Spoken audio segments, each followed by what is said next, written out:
If more of you supported the show, I'd be less sick of podcasts. The blah blah. Sending out good vibes. The blah blah. Good vibes. Good vibes. The blah blah. Good vibes. Good vibes. 108 breaths of deep gratitude and prayers for guidance and protection. And put on a didgeridoo and shamanic drumming track. Shivers or vibrations and stuff like that.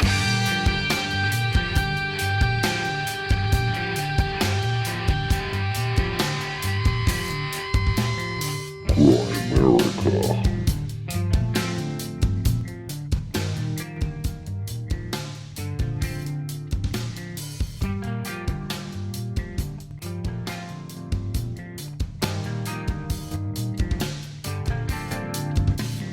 Okay, guys, welcome back to the Grand America Show. Coming at you. We're still, this is at the tail end of our vacation-ish, if you want to call it that. I should be coming back from our road trip today or tomorrow. Graham should be done his prairie exploring for a little while, and we should be coming back at you with some fresh new stuff next week. Of course, you guys probably didn't even notice that we were gone because the content can't come in. This intro will be a little bit shorter because we're just out of stuff to talk about. But when we come back next week, we'll have a bunch of stuff. We'll be talking about Graham's travels, my travels, a few border crossings, and I'm going to see some Grand Americans. So a little update on that. But we got a couple hours of Alan Green coming at you this week. So you guys probably don't know that shit. Anyway, Alan Green is back to blowing minds with some new stuff. If I'm not mistaken, we get into some stuff here that he had not mentioned before. Yeah, he hasn't. More breaking stuff in Grand America. Alan Green, of course, an all-time favorite around here. Episode 209, Grand America Talk Shakespearean Mathematical Codes and the Monkeys with Alan Green is one of our all-time most downloaded episodes. And people love that shit. We had people from the UK offering to go into this place and break into the fireplace just to find out. Swarm the place. It's not a fireplace. It's an altar. An altar stone. I always think for 10 years, 5 years, I've been confusing it with a fireplace. For some reason, when he says altar stone, I picture a mantle. Anyway, running joke. And of course, episode 352, we had him back to talk about some more stuff. The codes on the covers of the sonnets. We've done all that stuff with him. And he continues to blow our mind here tonight. No exception.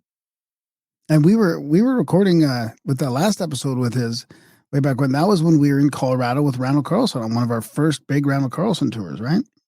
We were in that house. I remember where we were.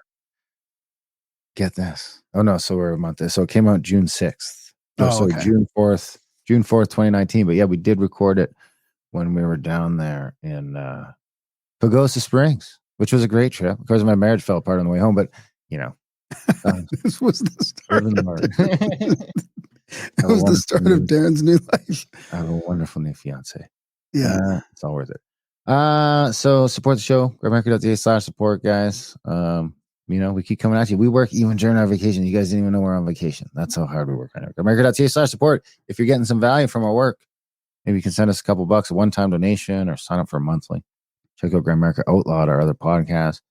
Get on a trip at contact@thecabin.com or buy a bunch of our books at adultbrain.ca. And of course, you can get all my books for free at canadianshame.ca. But yeah, support us. If you like us, if you've been listening this long, we keep doing it because people choose to support us here and there. So get in the here, be part of the there. America.ca/support. You got a quote for us? Yeah, and I also want to mention before I do the quote, check out season 1, Shakespeare Decoded on Gaia. This is one of the main reasons we had him on too, is to talk about that show. And it is amazing. It's slick. It's like all the stuff we talked about in our last 2 episodes before, put into like a slick presentation. He's got it all decoded, and you can get a 7-day free trial there at Gaia as well. And it's long enough to get in and watch them all. Yeah, exactly. It'd be nice to get enough popularity for this season 1 to get season 2 to come out, which I think he's going to get into John Dee a little bit more. If you do want to pay for Gaia, how much is it? Oh, I don't know. It's not much. Is it like a Netflix or something like that? It's like a Netflix type thing. Yeah. You mean an it's not account much on Netflix? Yeah. I watched Waterworld last night, though. Classic. Oh, nice. Classic. How was it? Was it good? It holds up. Waterworld's always been terrible. So Yeah. People hated it when it came out. I think it was like we were looking at the star rating. So I was gonna watch Atlas Shrugged, but I can't. The good books I just can't watch. I watched the first episode of Game of Thrones, right? I paid fucking $30 for season 1 or something. I watched one episode and I was like, can't do it. Can't do it. Really? The characters. Because what? The other characters are shit. They're skipping past stuff. Not on Game of Thrones though. I mean, the characters. I can't do it. The books are so much better. Hmm. It's too much. So I thought, my understanding was that season 1 was going to be 24 episodes, so 24 hours. So you've taken a 33-hour book and made it 24 hours long. I can live with that. You're taking a 33-hour book and chopping it down to fucking 10 hours, and you got none of the inner dialogue. I mean, the best part of the book is the inner dialogue. That's how I can relate to a character. I know that, and they can't find a way to. You can't find a way to do that properly. They should be able to. It's tough. I think. I don't know. So I was like, you know what? I can't keep going on Game of Thrones. And then as soon as I seen who was playing Hank Reardon and Atlas Shrugged, I was just like, no, can't do it. Waterworld was good though. But the acting is awful. In Waterworld? Oh yeah. It's like, it's hard to believe that we were captivated by that. In the Do you remember? So was that like, let me guess, like 96, 97 kind of thing? Yeah. I want to say probably 93, but that's definitely the wow. era. That old, eh? Waterworld release date. You checking your assistant douchebag. July 28th, 1995. Oh, pretty good. Pretty close. Yeah. 30 years only. Eh? I mean, you watch all of them, they just come in so like cheesy and yeah. And they're like, all the bad guys are like, you know, it's like, how'd they even get this far? Because they're just bumping into each other and smoking cigarette after cigarette and partying all the time. There's like no chicks. So I got a quote. You got a quote? Okay. Yeah. Guess who said this? Are you going to play a jingle or? I'm going to play a jingle.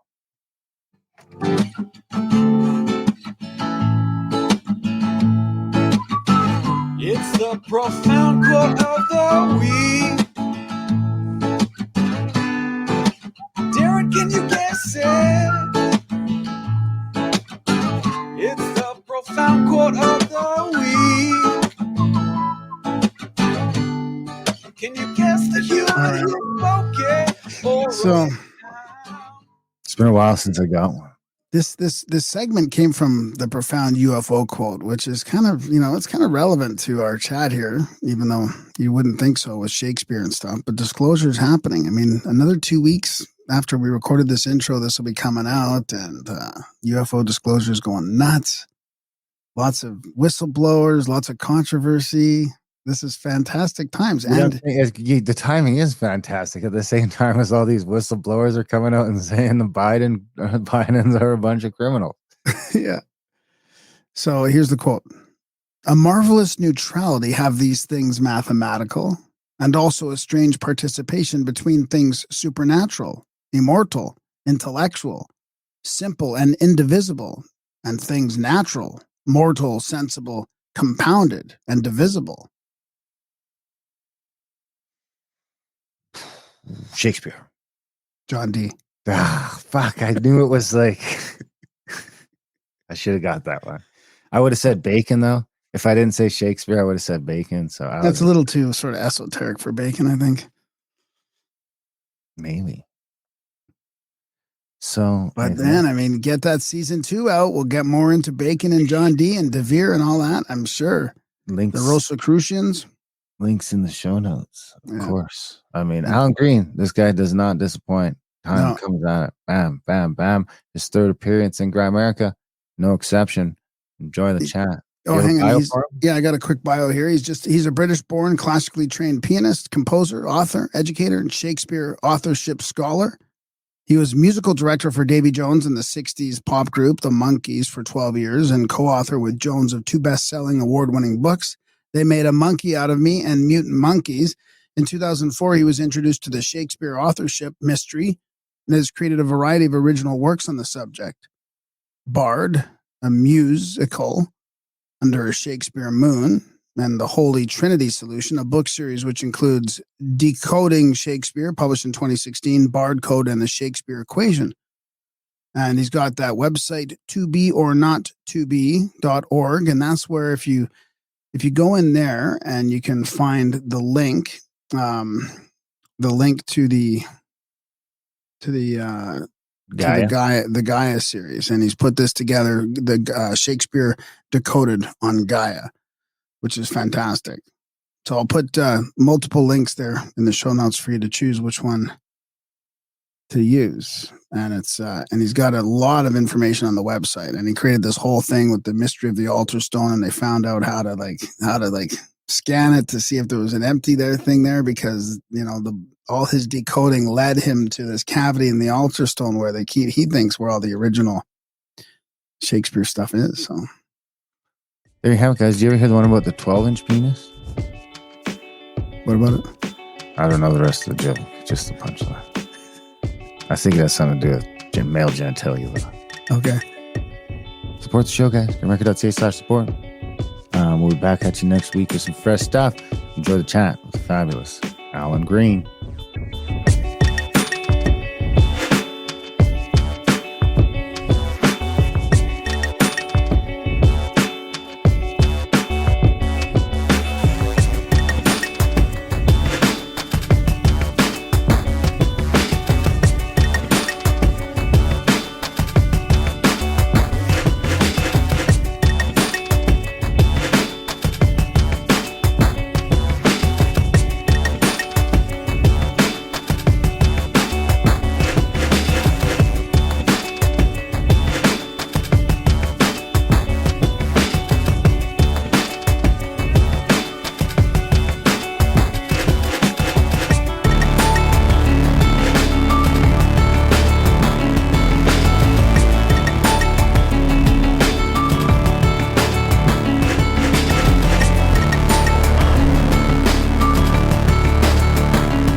We are live, Alan Green. Welcome back to Grimerica. It's been like 4 years, I think, already. But I mean, it is an amazing time because we've got to talk to you twice. And I wasn't really into Shakespeare at all, but your work is so much more than Shakespeare.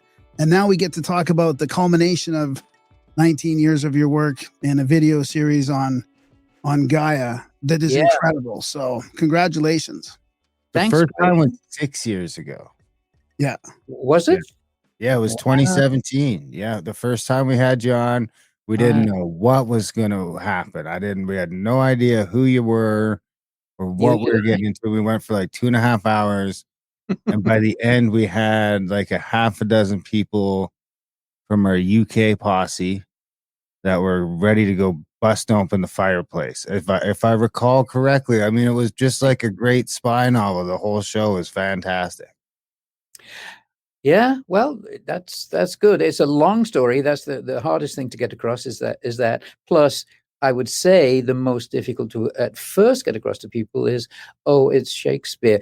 And I think it's not an exaggeration to say that even though everybody knows who he is, etc., blah, blah, blah, or think they know who he is, there's a certain amount of resistance to that name. It's like, Shakespeare, that's going to be dull. I'm not, I don't think so. Tweed jacket and smoking a pipe or something. It's not that at all, as you well know now, and it's a wild ride. But that's the first hurdle to get over. That's why I start the Gaia series by saying I literally come out and I say, to be or not to be. That is what you were expecting, right? Well, we'll have none of that here.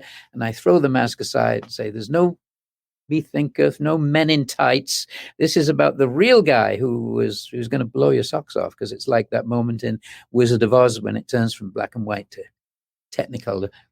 It really is, because the guy is nothing like what we're expecting.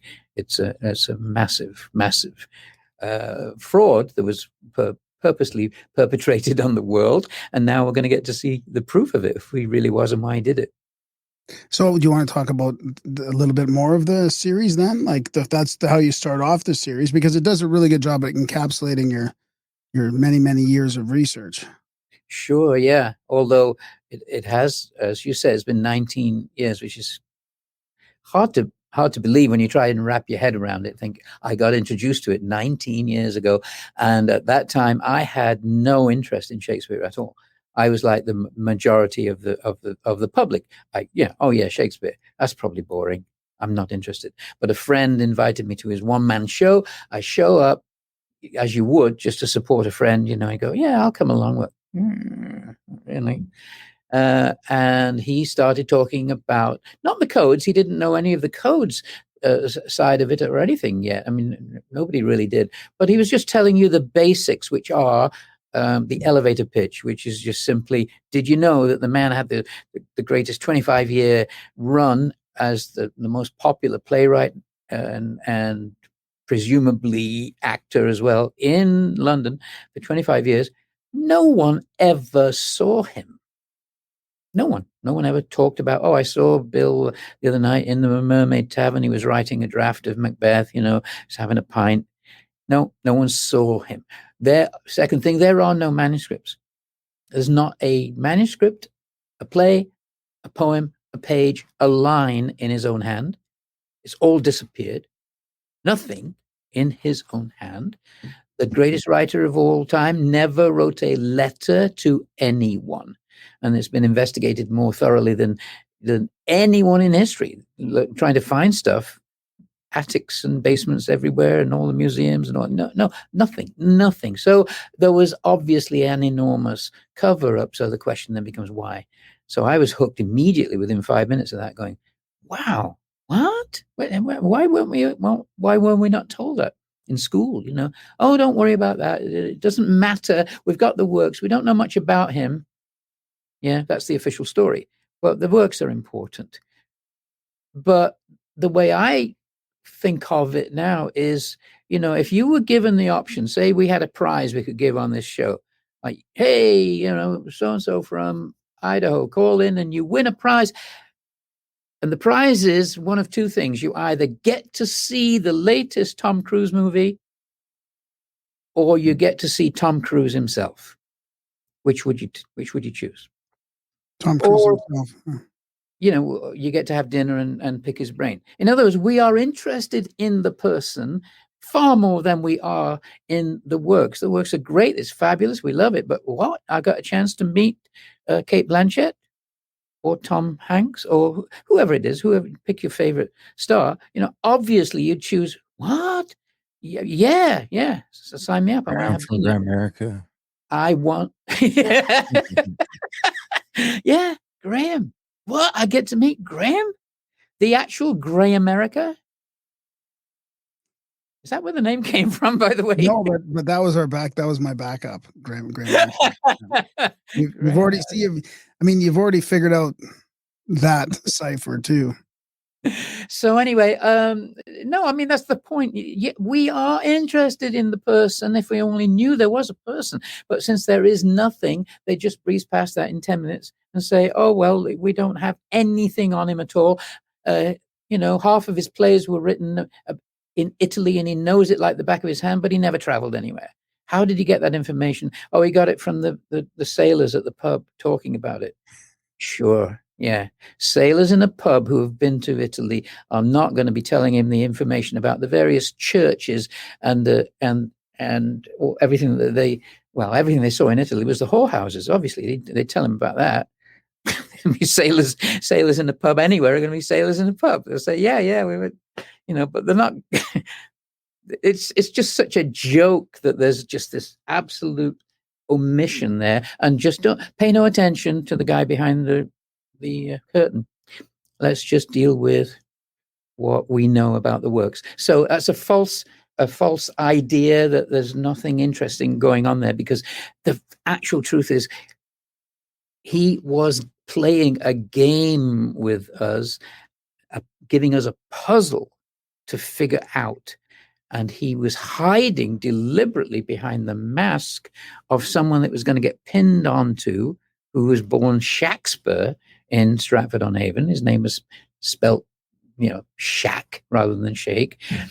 But it's all a joke. It's like, find Waldo. Where is he? He's hiding behind this mask.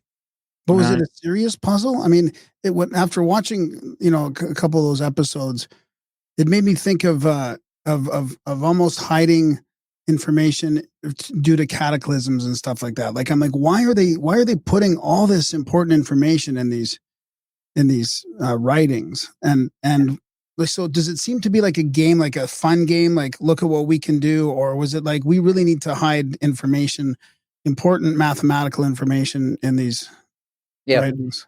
Yeah. After having now been in it 19 years, and obviously, I need a day off, but I don't really want one. It just goes on and on and on and on all the time, and you find more and more and more. It's obviously a deliberate puzzle and a game, but I would say there's another level to it behind that, which is it is essentially a scripture of a different kind. He's telling us universal truth behind the drama and the poetry, and then behind what else does he know? He knows mathematics that people should not have known back then. He knows the speed of light and encodes it into the sonnets numbers. I mean, it's mind-boggling. So that your question is very pertinent. So why give us all of that, and why hide it? Well, you'd hide it because, of course, the Catholic Church would consider anything at all, even about just plain mathematics, as being a black art. Wow. And you don't talk about Bruno was burned at the stake for advanced mathematics, and anything that touches on talking to higher beings, right? That's involved as well. John Dee, who helped. All right, I'll just go straight to the punchline. Is I believe Edward DeVere is the main writer of Shakespeare. Edward DeVere, the 17th Earl of Oxford. Lots of people disagree with me on that, but we can agree on one thing, and that is that yes, Francis Bacon was certainly involved as well, and I've seen hints of definitely that Marlowe was involved as well, and that he did not die, that it was all of that was a faked death for him so that he could get to safety. So they're all involved. I just happen to believe strongly, because of the codes say it, that Edward DeVere was, let's say, the main guy, and the others had all kinds of strong abilities as well. But the guy behind the scene who's doing all the encoding of it, that's Dr. John Dee. And Bacon was good at that too. So Bacon continued encrypting after John Dee died in 1609. But John Dee is the main sort of wizard guy, the Queen's astronomer, astrologer, spy in Europe. Code number what? 007. 007, the original. Yeah. And so he's a fascinating character, and he's embedding all of this mathematics into it. So I don't necessarily want to go into things that I've shown on the previous occasions I've been on your show, but about the cover of the sonnets. You just connect all the punctuation, the dots, and you get 6 perfect right-angled triangles with a circle going through all of them. And every single one of them, the ratios of their size, give you 12 mathematical constants, 5 of which were not known back then. Plus, that's episode 209 and 352. If people want to backtrack and check out the last couple times we had you on, I think we did YouTube videos for both of them too, so you should be able to track those down. Yeah, fairly sure you did. Yeah. And on those, I show that, well, what? It's utterly mind-boggling, because it's accurate to 3 decimal places. It's extraordinary that they know the things like pi and the golden ratio, which they knew back then. They're also telling you the other things that were not known back then: Euler's number and E-1 and the Euler-Mascheroni constant and Fibonacci. I mean, things that they had no business knowing. And they also knew the meter. Right. But beyond that, they give you the geographic coordinates of the Great Pyramid of Giza embedded in the sonnet's cover. And so you're going, okay, let me wrap my head around this. What are all these math constants doing on a book of love poems, the sonnets, right? Why? Because he's showing us that he knows intrinsically he's imparting ancient wisdom to us, because they are advanced beings. I call them avatar beings, or let's just say enlightened. People can understand that, or just super smart. But it's way beyond super smart because they're in touch with extra dimensional beings. And John Dee is chatting with angels for 10 years, through seances and things, and getting codes downloaded to him to help him embed this entire great mystery. So they are, at the same time, they have the smarts and the sense of humor to turn it into a game, a puzzle, where everything is backwards. Every clue that you see, you can run it backwards, and it gives you two different solutions of the whole thing that point to the same place. For instance, in Hamlet, when he's talking about considering the big, to be or not to be speech, he says that the undiscovered country from whose bourne no traveler returns. He's talking about dying, death. It puzzles the will. Like, I'm scared to kill myself with this knife because who knows what dreams may come, right? And he says, puzzles the will. But when you understand every code is to be turned backwards, it's really saying will's the puzzle. William Shakespeare is the puzzle, and you're to try to figure it out and find out who it really was, because it's me hiding behind this mask. What's his name? His name is Edward DeVere. Vere is Latin for truth, hiding behind a mask. The full name, DeVere, is the Hebrew word for the Holy of Holies. And it comes from the root word devarim for word. So it's really meaning what? It's meaning the original sacred word, which is what? Om.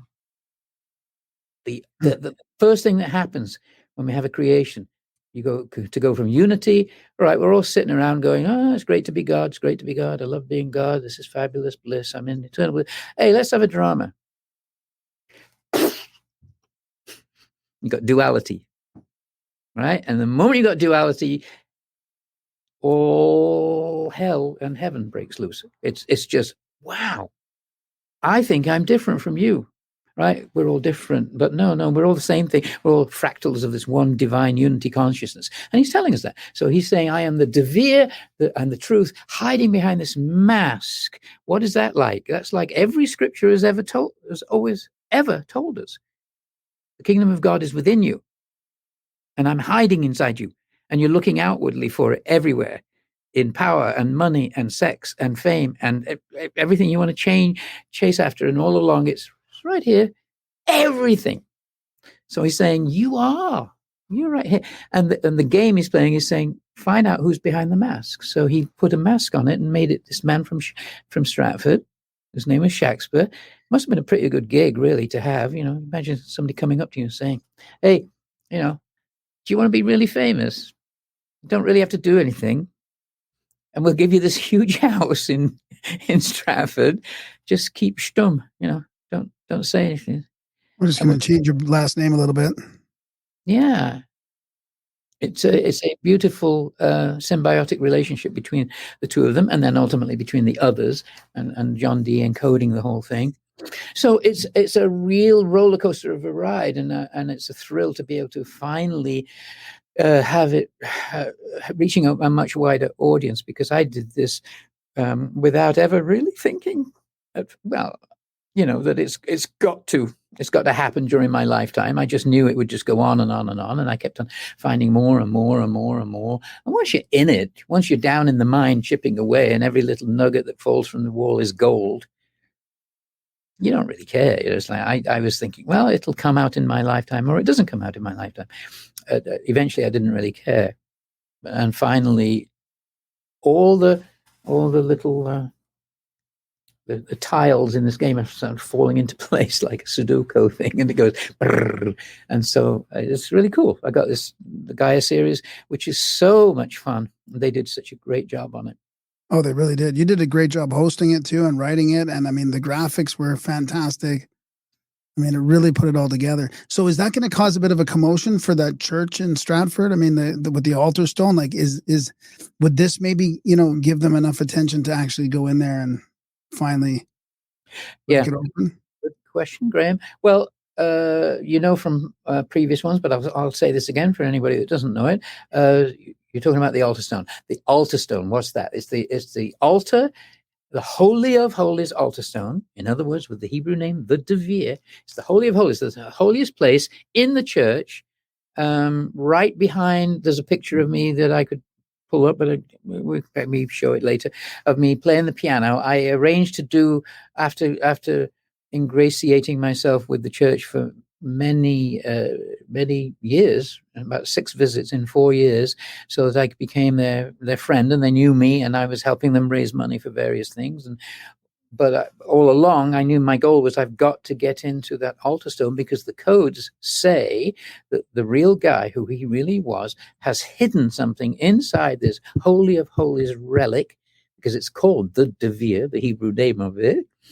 And it's to tell you the truth of who he is and why there was a cover-up and the entire story and what it's all about, which is a big story, because it involves the queen. He was the queen's lover, the Virgin Queen. There's all that. They had a child who should have been the next king, but was not, because he was railroaded off to the side so they could put this Scots bastard on the throne, James. Got nothing against Scottish people. I think they're lovely, but haggis is bloody awful. I mean, you ever had it? I had it in grade 5. We had my best teacher ever was a Scottish teacher named Mr. MacLeod, of course. MacLeod. And I'll never forget him. And he gave us all haggis once. Oh God. Wow. Yeah. One of those, teachers you'll always remember, Oh yeah. No, I joke, obviously. It's just the whole thing is a joke, right? The whole thing is a joke. It's what Dante's Inferno and Dante's Comedy. Is it Dante's Comedy? Was it? No. Yeah, the comedy. It's a joke. The whole thing is a joke, because we really are the divine, and we're stuck inside this body. So we are all this. We are ultimately. He's saying we're all Shakespeare. We're all wearing this mask. We don't know who we are. We're wandering around in delusion. We are Bottom in Midsummer Night's Dream, the bumbling fool who stumbles around in the forest and gets a spell put on him by Puck, and he ends up being seduced by the queen of the fairies, Titania, and he thinks wow, what just happened here? I'm a prince, but he's got an ass's head on that he doesn't know. Part of the very, very interesting thing about that is that it all is revolving back to the Horus myth. Horus, son of Isis and Osiris, the Eye of Horus, the central myth of Egyptology. And he keeps on harping about this, about the Great Pyramid. You must look at that. You must look at Egypt. You must look at the mathematics in the pyramid. You must look at why it was built. You must look at why the Freemasons are solidly interested in it, because he himself was, back then, the forerunners of the Freemasons were the Rosicrucians, the Rose Cross Society, of which John Dee was the Grand Master, and then Bacon was after John Dee passed. And they're all fascinated by this. Why? Because it holds the secret of the truth of what we're trying to find out about our own life and about life on Earth. As you know, I'm sure, from tons and tons of other shows that you do, right? This ancient wisdom about extraterrestrial beings. Did they come and help us build these pyramids? Somebody did. Or it was us in a very, very, very high age when we knew what the hell we were doing, because we can't do it now. Well, now I kind of understand why they hid all this stuff so cleverly, because the Catholic Church wouldn't have liked all that reference to the Egyptians and Horus, and you get burned at the stake. Yeah. No question, right? Yeah. But since that holds the key to mathematics, Pythagoras knew that. That's why he went and studied in Egypt, of course. Thales sent him there. Thales, the guy who was the first person to measure the height of the Great Pyramid using, trigonometry, basically, in its infancy. Yeah. So they're saying, look at this, because it's not just about the buildings of the pyramids, which is fascinating in itself, the mathematics that's hidden inside that, but it's about the central story that is being told there. In a nutshell, the Horus Eye story is this. You've got Isis, virgin goddess, queen of the universe. Osiris, the king of the universe. They are both husband and wife and brother and sister. And then he's got a usurping brother named Set, who cuts Osiris into 14 pieces in order to usurp the throne. He wants to be the king. Isis reconstitutes her husband's body, puts him back together, except for the phallus, which she can't find, which is supposedly in the Nile, and they copulate post-death and give birth to Horus. And Horus grows up and has to do battle with Set to avenge his father's death. It's Hamlet. That's the story of Hamlet. And the line. Does that relate to the moon cycle, like the 14 days of the moon coming and 14 days of the moon going? Yes, Darren, it does, absolutely. In fact, Robert Grant and I have a video out called The Real Da Vinci Code, in which we go into that in great detail. But yes, cutting into 14 pieces is the phases of the waxing moon and the phases of the waning moon, because he dies twice. So it happens twice. It's all an allegory. It's all just, it's just, oh, wait a minute, let me sort this out. Really 14? I mean, the idea behind it is Set's job, Set, from the root word Satan, it doesn't mean Satan, devil, it does in a sense, but I mean, our whole concept of what that is kind of screwed up by what we've been taught by the various religions, right? Satan literally just means he who opposes. It's just the opposite forces. Again, it's duality. Got light, we got dark. Got male, you got female. You got up, down. You got right. That's just that's the game. You can't have a creation without that opposing forces, and that's what makes it interesting. And that's why I presume at some point we decide to do that. I personally don't remember being God myself fully, but like all good egotists, I know I was.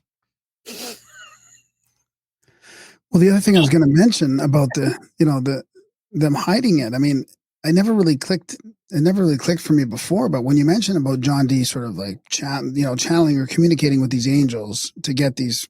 To make these codes and stuff. I mean, then it almost feels like a supernatural mystery as well. I mean, no, it is. Yeah, did this come from something higher completely and just get channeled through humans, and we sort of had to manifest it in whatever way we physically could? Yeah, very good. At its deepest level, it's that. Like all great art, it can be viewed and understood at whatever level we are at. We see it and we go, oh, I see people dancing and I see a sword fight there. And, oh, that's entertaining. That's cool. I'll binge on that for a week on Netflix or whatever, right? But at the same time, if you are at a slightly deeper level of consciousness in your particular evolution where you happen to be right now, you might see, oh, there's a deep spiritual meaning behind that. And then or deeper. And as we tend to revisit things over the years, we go, I never got that before, but now I get it, right? We are growing all the time and we're getting more and more, and we see deeper and deeper and deeper. So he left this puzzle to be enjoyed at whatever level we could enjoy that, whether just from the slapstick. There's everything in the plays, right? From just wonderful love to unrequited love to sword fights to cannibalism to everything you can imagine. It's all in there. It's life on Earth. Which one do you think is the most analogous to our time right now that we're living through? Well, supposedly, we as far as the Vedic philosophies are concerned, we are in an ascending arc. You must have had people on talking about the precession of the equinox, a 24,000 year cycle, and we were right at the end of the Dark Ages, coming out when Shakespeare was here. Jesus Christ came right at the absolute lowest point of the darkest of ages. Then you got Shakespeare and all that bunch coming out, and we're in Dwapara Yuga. We're ascending, which is why we've got such massive technological advancement very, very, very quickly.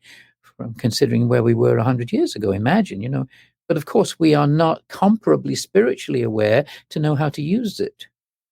And we're stupid enough to really risk ending life on Earth through our inability to balance our technological wisdom with spiritual wisdom and recognition of how to get along. So where are we?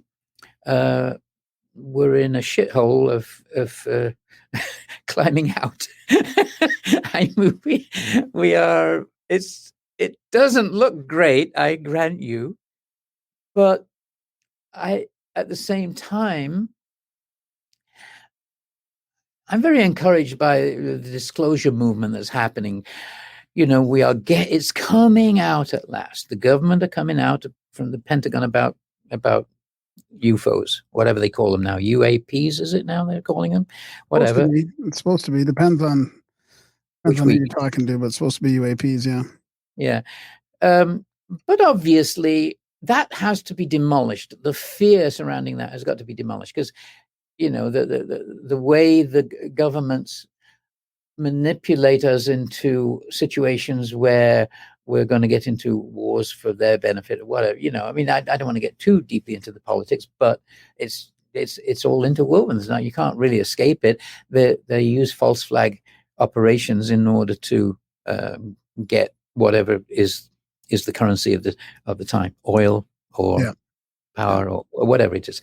And so that happens.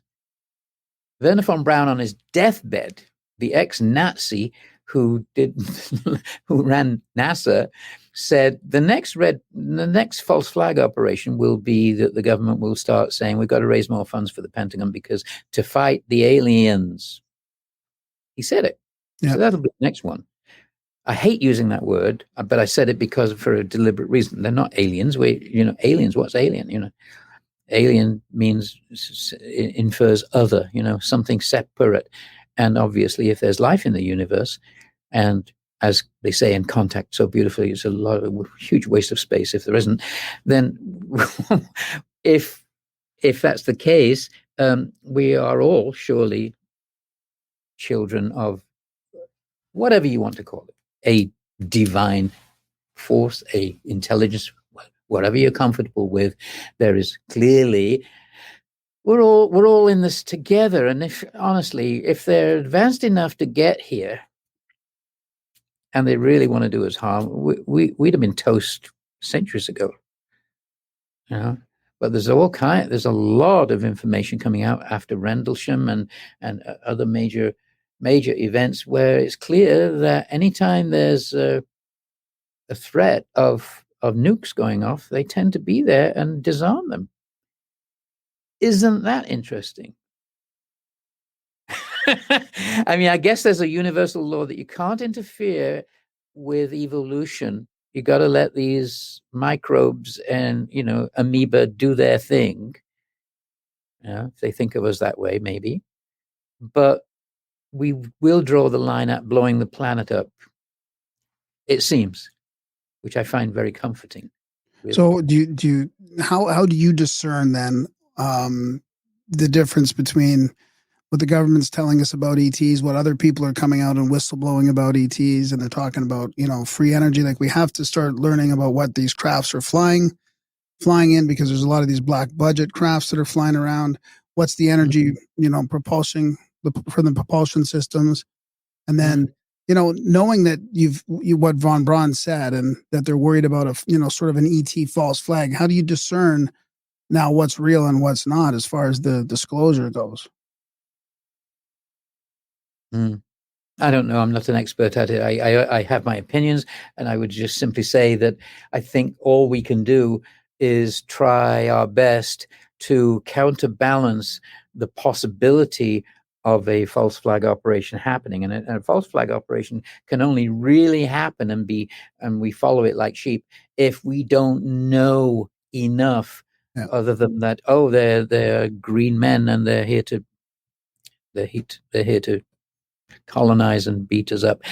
And since that's clearly not the truth, the more we put out information, and I grant you can't always tell who's right, who's wrong, who's telling the truth. I mean, that's the massive thing today, right? Isn't it? I mean, we're really at a point in everything, in politics and in general, wow, who's telling the truth? And to where it looks crazy. It looks crazy when you look out at the world. However, all you can do is speak your truth if you know, or if, let's say, even if you feel strongly about truth, and you just want to be able to put it out there. I think the more people that talk about their own experiences, it's going to change the balance of that, because up until a certain years ago, it's just been forbidden, right? And the only thing you hear is, oh, the Martians are coming. I agree with you. Yeah. So the more we counterbalance that, if it comes to it that the government actually tries to do a false flag operation and say, oh, the blue meanies are here, I think there'll be enough people to say, no, no, can't get away with that. That's rubbish.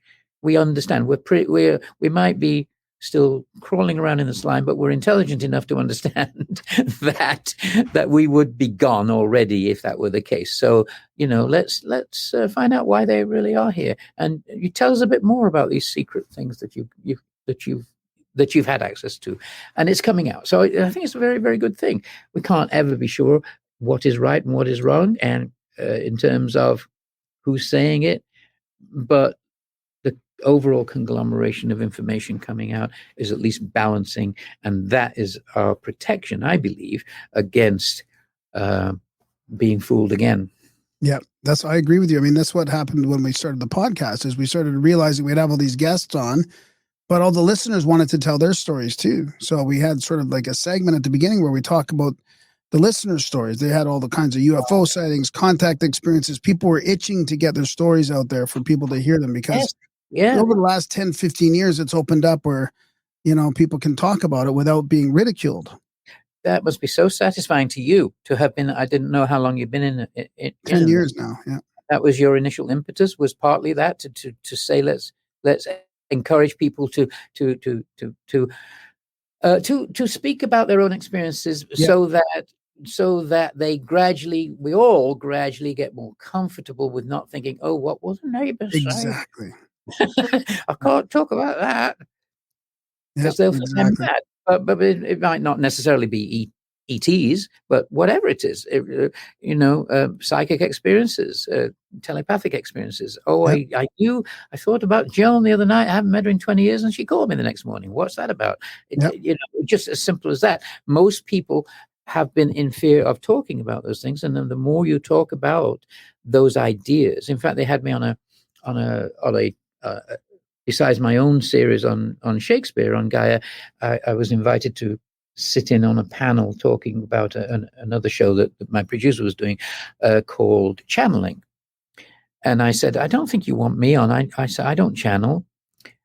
And he sort of looked at me like, I said, well, I don't call it channeling. To me, and it was just a matter of semantics, really. I think of channeling as consciously invoking some spirit or entity, come to me and teach me this. And I certainly don't do that. Everything that I've done on the Shakespeare stuff has been intuitive, and if I call on anyone at all, I just call on my own guru. But who's about the only human being I've ever trusted on this planet. And I was go, but he put me on this show, and I started talking about that. And in fact, I thought it was so funny. I had T-shirts made up saying I don't channel for the whole team, because I just don't think of it as that. And then I gradually learned through meeting and being on this thing and meeting others who were doing that work that actually, indeed, so many of us have these experiences, and it's good to talk about it, because then it frees them up to talk about it. So this was the impetus of the producer who was doing that show. He was saying, I want to have some real channelers who are doing this seriously and have been doing it for 20 years or so, talk about it, and then have the public chime in and feel more comfortable about it. I had something like that.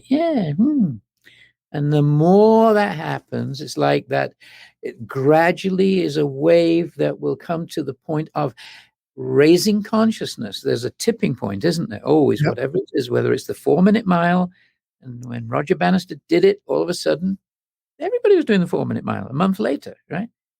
Oh, that's been broken. I can do that. We got to the moon. Oh, now my mind can grasp that. All right. So as you break more barriers like that, and the tipping point is reached, consciousness raises. And that's what we're in the business of, raising consciousness. Speaking of channeling and angels, I mean, John Dee, like, we want to get people to go to Gaia and watch your series so that you can get a season 2 out, which will be more focused on John Dee, I think, right? Exactly. We've gone into it, obviously, because he's an integral part of it. And I had to show the proof that I had of the codes that were channeled to John Dee by angels. Did he call them angels? Well, he called them angels, but then what other word did they have for them back then? Daemon? Well, Daemon, yeah. I mean, John Dee believed he was in touch with the archangels, Michael, Uriel, Raphael, and Gabriel. But at the same time, there's no doubt with his association with Edward Kelly, who was a bit of had a reputation as a charlatan, but a very, very good channeler.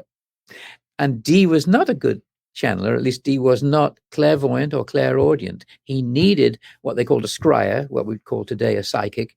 He needed someone who could get in tune with them more easily, who could see them and who could pass on what they were saying. So they had a sort of a necessary bonding that at times was very tempestuous. But essentially, I would say that John Dee was a very, very sincere, devout man who was on search for divine truth. And part of what did come through to him, I have proven was genuine and accurate. Otherwise, it would not have given the solutions it did. I mean, one of the main codes was the angels come to him on June 24th, that's 624 in 1584, and they channel to him through Edward Kelly something called the Enochian Tables. And the Enochian Tables is this wonderful tablet of 4 quadrants of 156 squares in each, and it's 624 characters. So 624 characters is delivered on 624. Okay. And then his job becomes to write the text of Shakespeare's gravestone and his monument and the sonnet's dedication.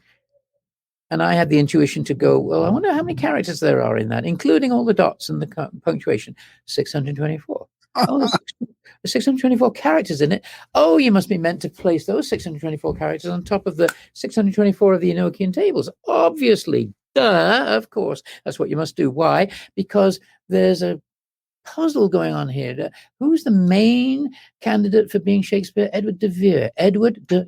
624. The sonnet's dedication is in 3 inverted triangles of 6 lines, 2 lines, and 4 lines. And when you count the 6 and the 2nd and the 4th and the 6th and the 2nd and the 4th dot that has been put in there, it says these sonnets all by E. Vere, the 4th T.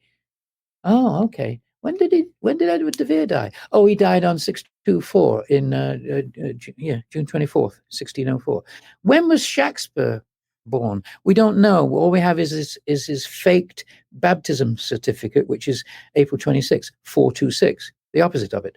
So the fake Shakespeare comes into the world on 426. The real Shakespeare leaves the world on 624. It's all a code, folks. It's all a code. So anyway, I overlaid the 624 characters in the sonnets, the dedication, the monument, and the grave, and put it onto the Enochian Tables, and it says, hey, it's in the altar. There's something inside that altar stone, which is called the DeVere, and it's in the Holy Trinity Church. Consequently, I went to Holy Trinity Church, became very active in genuinely helping them, because I don't want to imply that I was just there to screw them and get to the altar. I was there to get to the altar, but I got to know the people, and they don't think that they are doing anything wrong. They've just got a livelihood. Come and see Shakespeare. They don't even think about the question. It's their livelihood. great. Every cafe in Stratford is the Macbeth Cafe or the Midsummer Night's Dream Hotel. I mean, the hotel, the entire place exists as a sort of a Disney World for Shakespeare. And this kind of would blow a hole right through that, right? Yes, it will, and that's the hard thing to overcome, and so that's why I had to do what I did very covertly. And so I got to know them. They got to know me enough that they invited me to perform a concert of my musical. Because until all this happened, I've been a musician all my life, right? On various record labels, etc. I think I spoke about that the last time. You know, right? Pardon? Weren't you a manager for the Monkees? I was the musical director for Davy Jones of the Monkees, yeah, right. and traveled with them a bit, yeah. But that's sort of the most visible thing that I did. But no, I was on 5 different record labels. I was signed by Clive Davis to Arista. I had a couple of small hit records, but under a different name. They were always changing my name. But that's a side issue. The point is, I'm a musician, so I've written a musical about this whole coded Shakespeare, and I said, "Can I come and play this musical for you in the church on Shakespeare's birthday?" Oh yeah, sure. In front of the congregation. Yeah. Can I put my piano right near the gravestone, please? Yeah, sure. Why? Because they have a forensic system that sprays you with a chemical that stays on your body or your clothing for 12 months. And it says on the outer door as you go in, don't risk it. 100% conviction rate in court. It's just to stop people getting past the gravestone to the area of the altar. It's a forensic system. Plus, they have 24-hour CCTV cameras. So I had to defeat both of those. I had to defeat the CCTV cameras. I did that by simply doing this concert. And then at the end of the show, I said, let's turn all the lights off. Let's turn all the lights off in the church. And let me do this last number by candlelight. All right. So we did that. But at the same time, I pushed the piano right up against the gravestone. So they had to turn off their forensic system because they're not going to stain their Steinway. Right. So both of those problems were solved. Plus, I put a banner up in front of the altar advertising the musical. It's 12 foot by 9 feet. And so that while I'm doing the last song, my team could be behind the banner in complete darkness, radar scanning the altar and filming it in night vision. And all of this is shown in the Gaia series and on my website, tobeornottobe.org as well. But more of it is shown in the Gaia series, of course. So is this the same altar that we were going to bash open back in 2017? Yeah. Okay. I thought so. Yeah. Bash open. That's a nice way of putting it, Darren. Yeah. Well, I mean, I'm a real wordsmith. That's probably why. I could have been in Shakespeare. You could have been. Yeah, it could have been in one of his really rough plays where he was like, screw it, let's just bash it open. No, I think probably there's a better way of doing it, but you're not the first person to suggest that. Some of the leading Shakespeare academics who I've done presentations in universities with have said the same thing. I want to go over there with a sledgehammer and knock the hell out of it and find out what Shakespeare left in there. But I said, no, you can't. Can't do it by being adversarial. I mean, they'll only batten down the hatches even further. So I became their friend. That's the only way you get anything done. You smash and grab. I mean, and you just like this is what you do. All right. Because okay, Dan, here's the thing. We have a bigger following now. You've got a much bigger following now. We just send in like 50 dudes dressed up as Shakespeare. All out. And there's a tussle, there's a rustle, there's a smashing, there's a grabbing, and what are we after again? I forget what's in there. Well, we don't know. I mean, there's something secret in there. There's a huge cavity underneath the stone, so you got to break into that cavity and then just swipe everything out of there, put it in a bag, and take off. Yeah, I could figure this out. Instead of that, okay. You get a Kickstarter. Darren, maybe you're right. Maybe I should have listened to you years ago. I don't know. We'll put a picture of the smashed altar on the Kickstarter, and it'll be Well, maybe that's the next step, but let's just try to be a little more subtle about it, because what's in there, we don't want to ruin what's in there, and what is in there is the holy grail of literature. Since Shakespeare left nothing, we do not have anything of his. If we found even a note saying from the Queen to him saying, "Hey, honey, don't forget to get a dozen eggs on your way home and diapers for the baby," that would be all we have of Shakespeare. And they could slap it up on a wall and charge whatever they wanted for the world to see it, and the world will flock to see it, just like they do to see King Tut's tomb, because there is nothing. And yet, and he's telling us there's something in there, so it's tremendously valuable. And my whole concern all along has been to get the proof. So I got the proof. I scanned it, and the results of the scan are shown on my website and also on Gaia in more detail, because we show the film of us doing it. And what is that? That is then there's no way that they can get away with going in and taking whatever's there themselves. I've got the proof. I've got the fact that instead of having a hole this big inside the altar, which every consecrated altar stone has to have, it's called a saint's relic, and the relics of a saint are placed in there. It's called a reliquary, rather, and supposedly there's got to be bone, slivers of bone, or maybe a piece of the saint's writing. Whatever Rome said was a saint, right?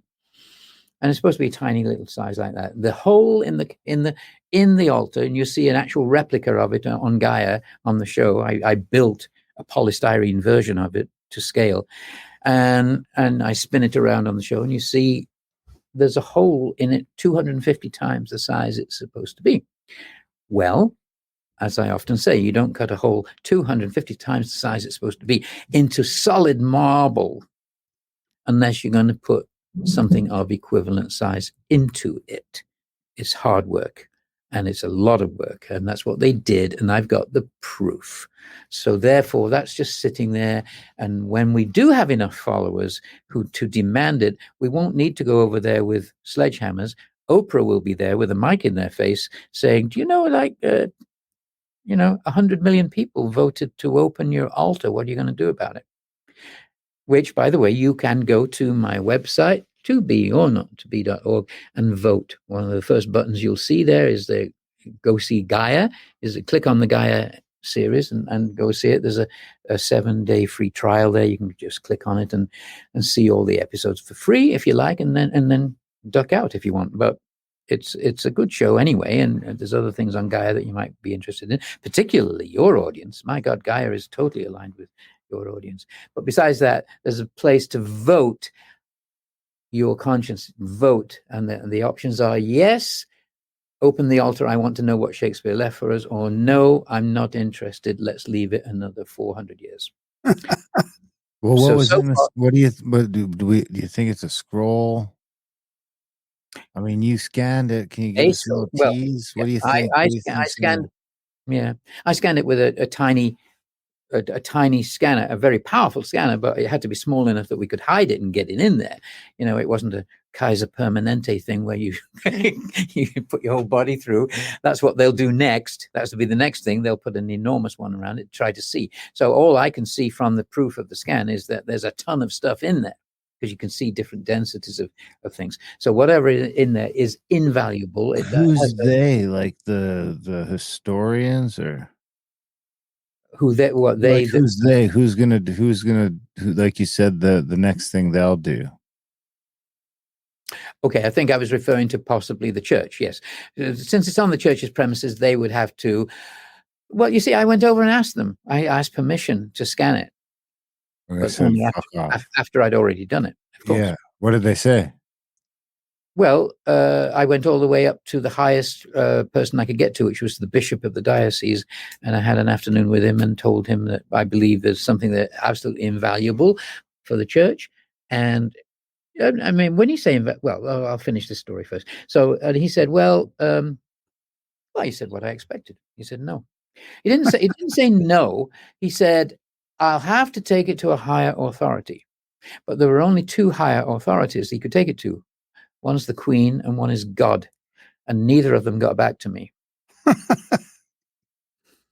And the Queen's with God now, so. And there she is. So now we've got a new guy. No, it's so I'm not worried about that anymore. They know that I did it. They know it's there, but they still think I'm a nutcase, and I'm never going to get enough power to come over and force them to open it. But I will, because even the one thing that will guarantee it is that it's a Catholic altar stone and a Catholic Holy of Holies altar stone. And if such a thing is ever in a state of desecration, that means it has been changed at all from its original state, and it's 800 years old. So it was a Catholic altar stone in 1220 AD. And if anything happens to it, such as the stigmata wound crosses on the surface being scratched off, which they have been, then it is in a state of desecration. If there's even a hint that there might be something in there other than relics of a saint, it's in a state of desecration. And yet the church holds mass there every week, and people pray for their Aunt Agnes. And once they find out that they're praying at a desecrated altar stone, they're going to say, hey, is my Aunt Agnes still in purgatory? I've been praying for her for the last 35 years and giving you £10 a week. It's a serious spiritual obligation that the church has. Well, how many Catholics are there? Once this story gets big and gets known, there are the Pope has 1.2 million followers on Twitter, I think. I just made that up. There are 1.2 billion Catholics in the world, and he probably has half of them on Twitter. They are going to demand that altar stone has to be reconsecrated. You cannot be having mass at it. And that means, let's say 1 billion people vote to open it. They cannot withstand that pressure. There will be pressure from coming from me and from the voting mechanism. So please go to the website and vote. I haven't promoted it much until now. So far, since this is only really just getting some traction, we've got about 15,000 people voting yes, let's open it. But that's nothing. It's going to go viral at some point. And when it does, we will have the power to be with them with a mic in their face saying, you've got to open it. And when they open it, let's use this as an analogy. Leonardo da Vinci painted approximately 20 paintings, right? And a few years ago, we found out, there's another one. There's a new Da Vinci, right? The Salvator Mundi, right? Wonderful story. Some American found it in a garage like 80 years ago or something and paid probably £10 for it, right? And then somebody got a whiff of it and thought, I think this might be an important painting. And somebody paid, I believe, close to $100,000 for it. So it switched hands. And then it gets into the hands of the real conservators who think, holy shit, this might be a Da Vinci. It went on auction and for $450 million. One painting. We already had 18 or 19 other paintings by Da Vinci. There's nothing unique about this except it's one. They don't even have good information that it truly was Da Vinci, but it got hyped so much that that wonderful character, Mohammed bin Salman, bought it. The guy that murdered Khashoggi. We got to get him on our mailing list. Maybe we could get him to sign up for a monthly or something.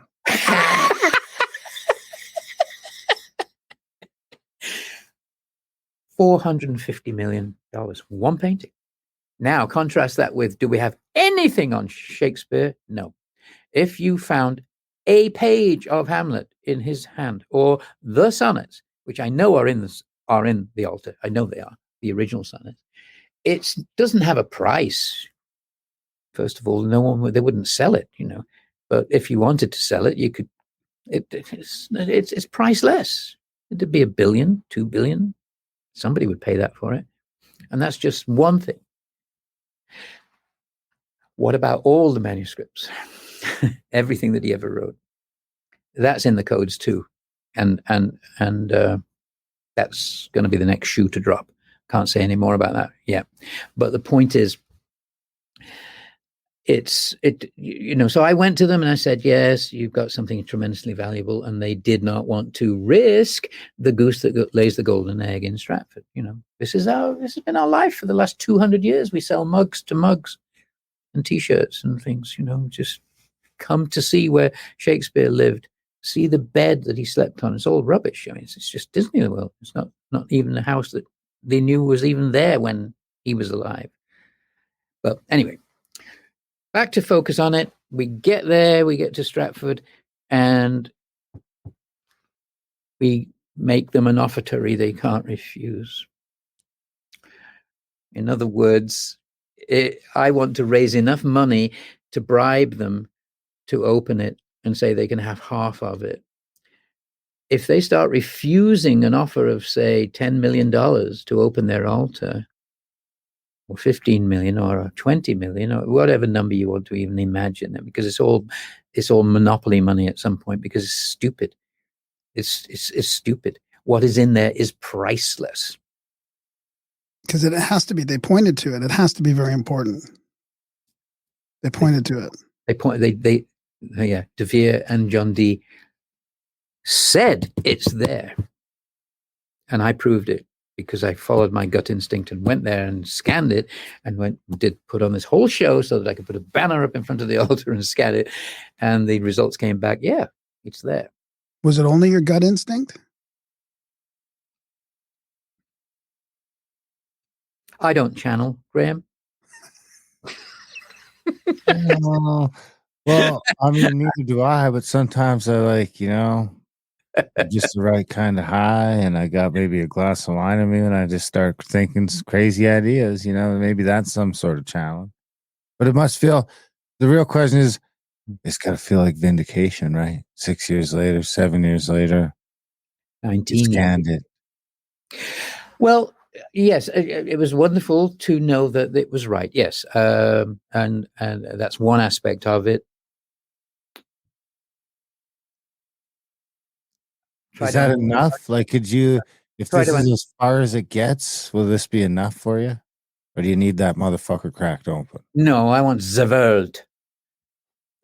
I want the world. No, I want the world to know the truth about this wonderful thing that these guys did, because we have no idea, and we think he's just, oh, wherefore art thou, Romeo? And everybody talking as though they have hot potatoes in their mouths. It's not just that. That's the works. But how would you like to have dinner with Shakespeare? What?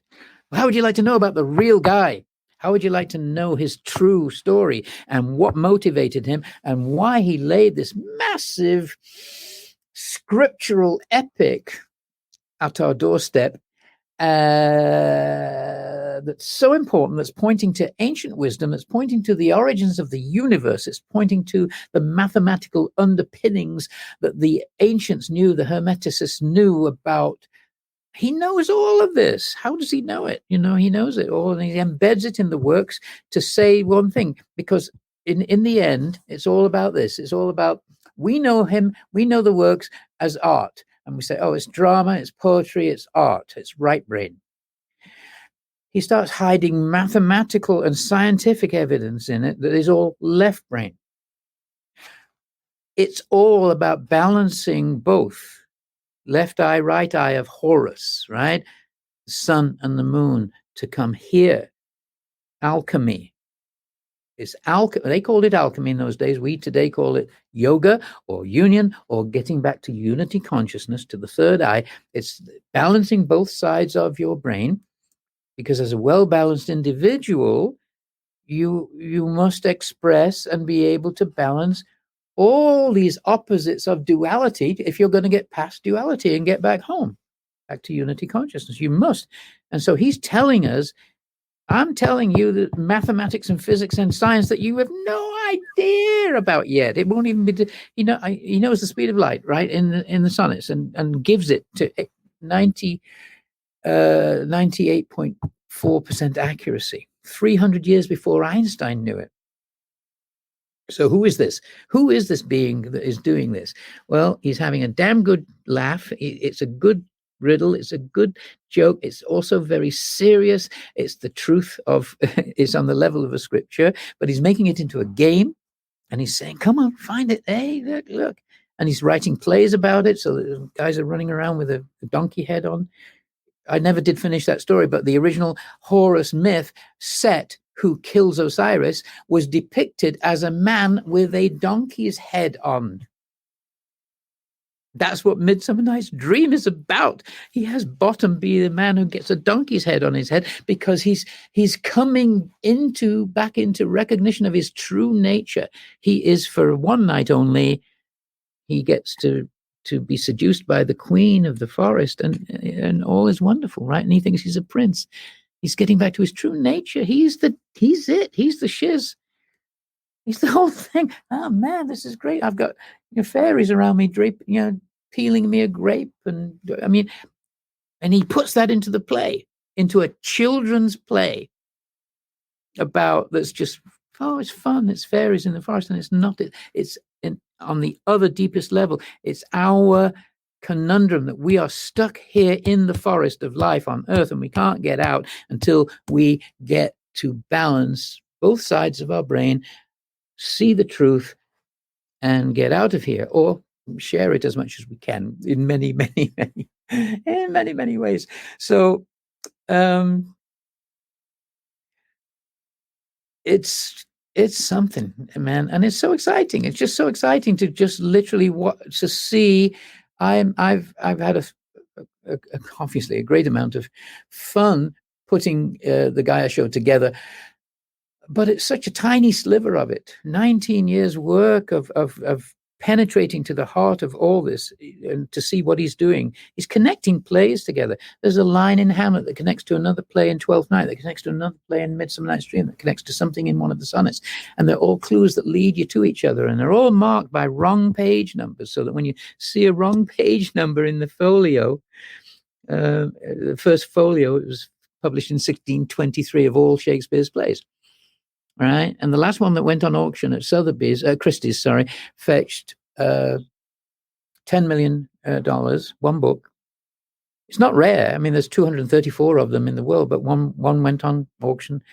One book, $10 million, and they say it would be worth a lot more if it wasn't such a botched job, because it's got all these wrong page numbers and bad spellings.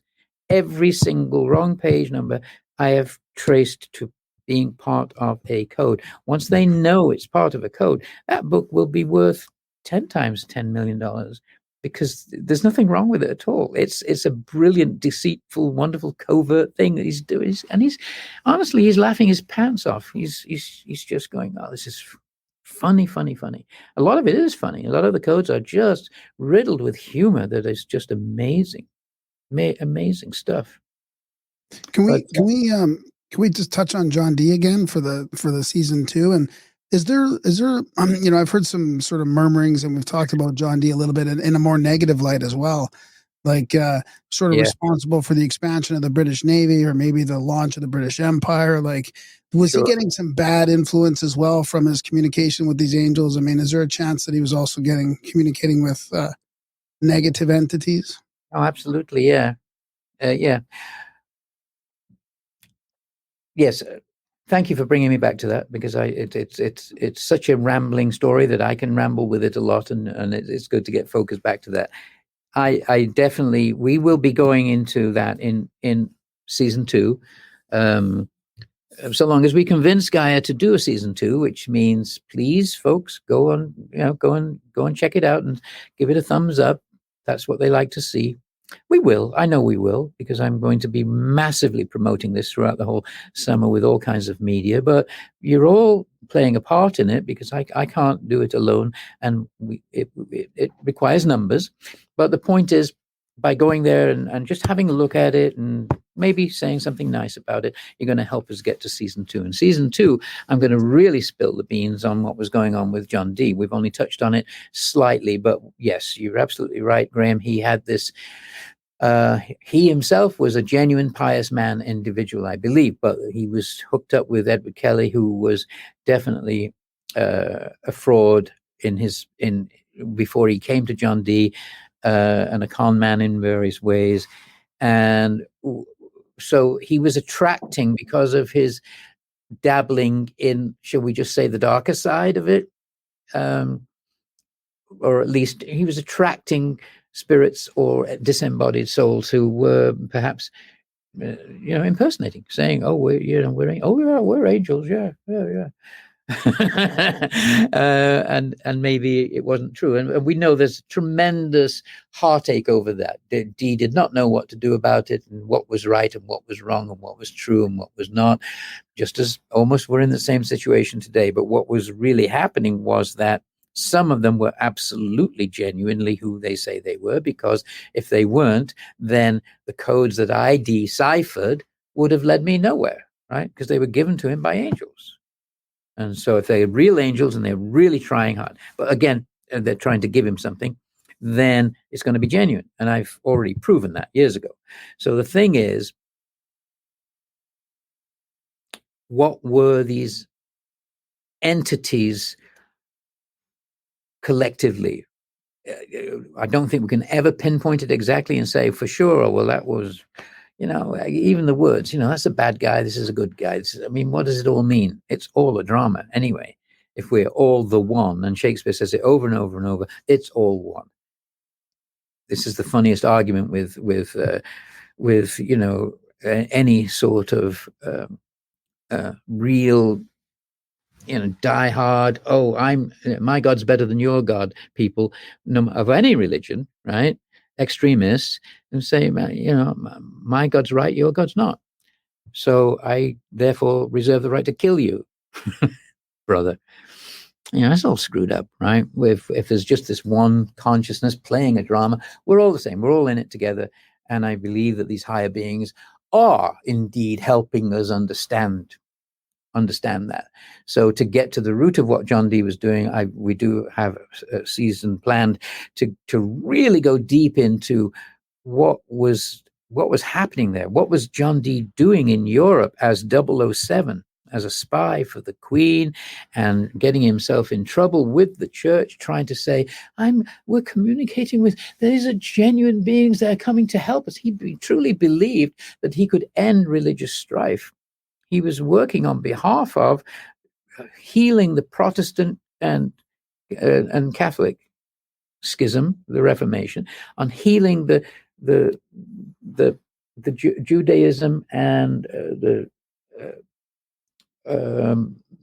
Turks, the Ottomans, anywhere there was religious strife, as there was back then, just as there is today. He truly believed that he was using angels as an intermediary, and that they would give him some truth to share that would help us all understand who we truly are. So that was his entire intention.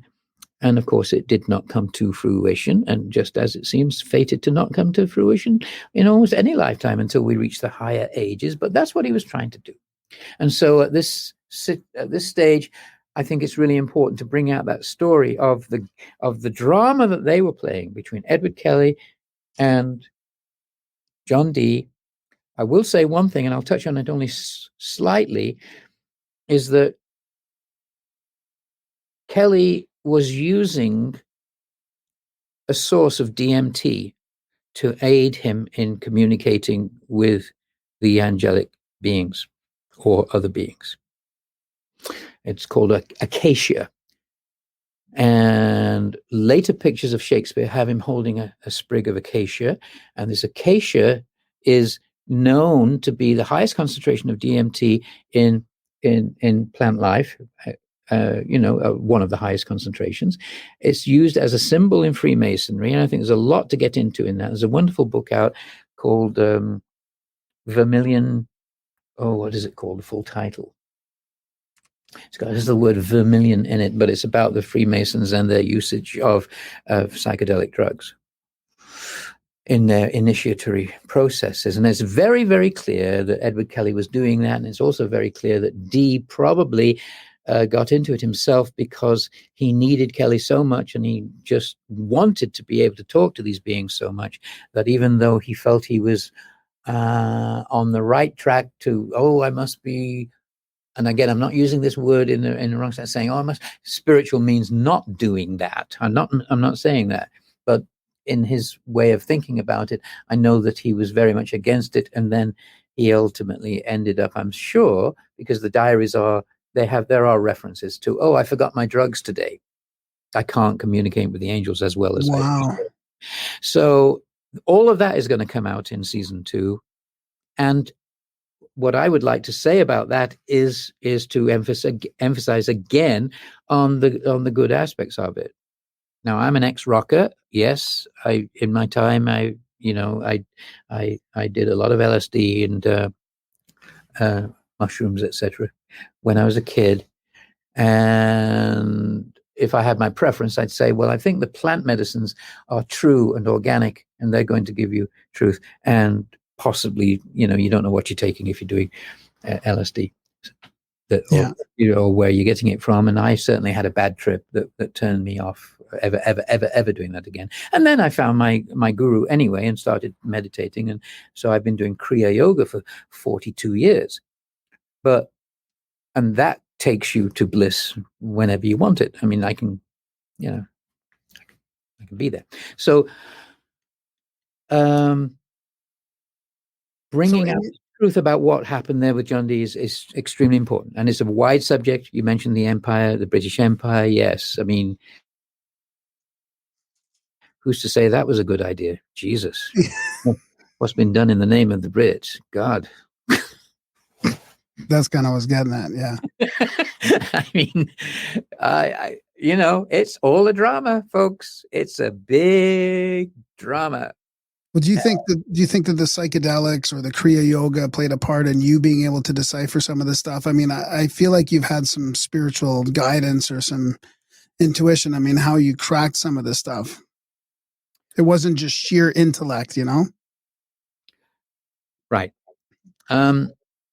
I have never spoken about this publicly, and I am going to today now, because as you know, I had an intuition, and I wrote you last night and said, I need to talk about this, because on the face of it, you could say, well, I've got enough on my plate trying to prove to the world that Shakespeare was not Shakespeare, and that there's something in the altar and all that. And I don't need the added resistance of saying that I've had certain experiences that might be looked on as being outer fringe. But the point is, as we started on this show, where are we now? About an hour and a half ago.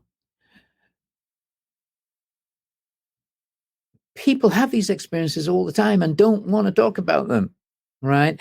And so the more I'm at that point now. I have spoken about it with friends, but only this over the past year.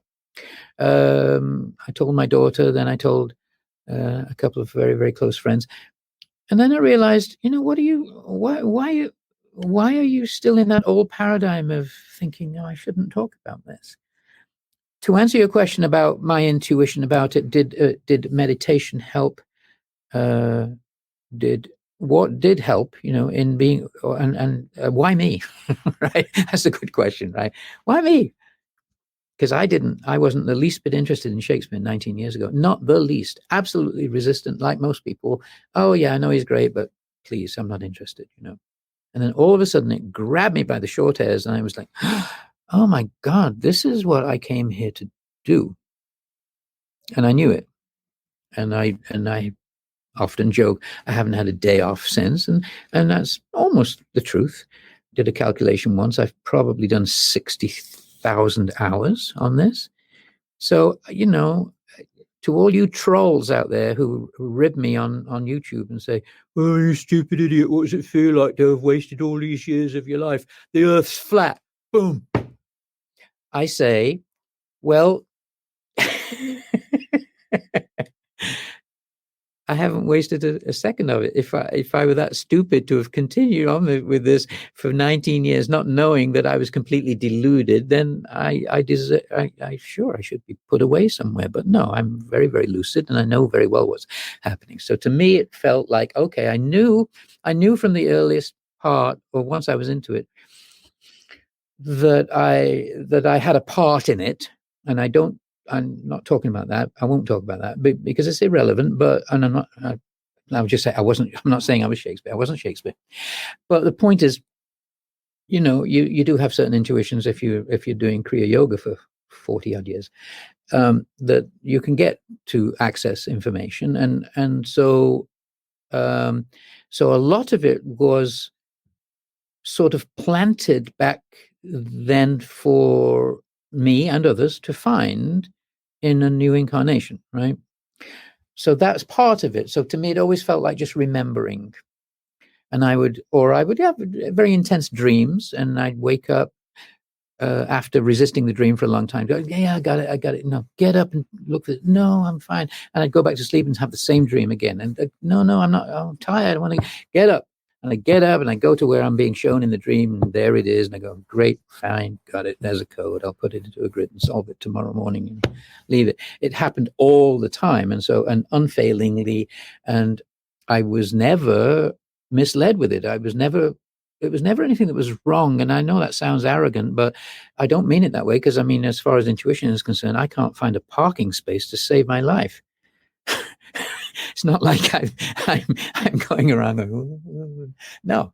Anywhere else, it's complete failure. But in this, it was always there, and I understood that it was my job. And okay, got it. So, but the fact that John Dee is engaged with these beings, that he only had a word for them as angels back then. That's what they called them. But what were they? And were some of them just what other different levels of beings, what we might call extra dimensional beings? We don't know, right? We don't really know what we're saying with those words. What are they? So in this very room right here, where I am now, which is now totally my studio, about 2 feet away from where I am, was my bed 19 years ago. And I was lying in bed one night, completely blissfully unaware of what was awaiting me, no idea that the Shakespeare work was coming. And 3 extraterrestrial beings came into the room, just floated in through the walls. And I had a momentary seizure of, oh my God, what, the tiniest fear of, what is this? And I felt an electricity in the air, and I became frozen, and I couldn't move. And I'm lying on my bed, absolutely rock solid, and I cannot move. My immediate reaction was to call on my guru, Paramahansa Yogananda, and he was there immediately in the room. I could feel him, and I knew then I was fine. And he just filled me with bliss. You're okay. You're fine. I will say I was not aware of seeing their form. I just was aware of them coming in and being right either side of me, 2, one on each side, and another at the foot of the bed, and then and Yogananda being there. But I couldn't see them because I was locked like this with my head facing straight up, and I was paralyzed. But the moment I felt the presence of divinity there in who I feel is a fully enlightened being, Yogananda. It was very pleasant, and I was in bliss, and all I knew was I could hear them communicating, and it sounded like certain electrical sort of, it was like it's kind of funny, and they're talking to each other. I don't understand it, of course, but I knew that they're communicating. What the third one was doing off there, I don't know, just sort of a presence. But the 2 on either side of my head started to operate inside my head. And it felt like a drill going in, but not painful. It just felt, it was just like,